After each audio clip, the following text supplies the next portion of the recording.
кога зборуваме пак за бизнисите, доминантно и во јавност, платата не е доминантна тема за нив, не е доминантна грижа за нив. Може да го издржи. Се прилагодуваат, може да го издржи. Прашањето дали има доволно луѓе или нема. Значи, на секоја една средба во изминативе више година дена, може и повеќе. Темата број 1 немаме доволно луѓе.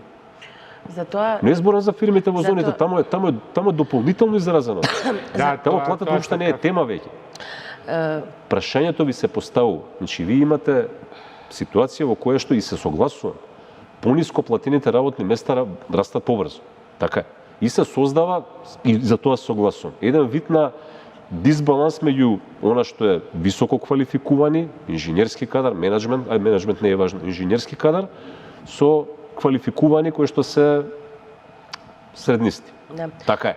Меѓутоа, без да трнем, значи, пак ќе кажам, повторно се зборувам како одговорни политичари, мора да трнеме од негде. И трнато од некаде, едноставно пак кажувам, да им се помогне на луѓето стандардот да расте.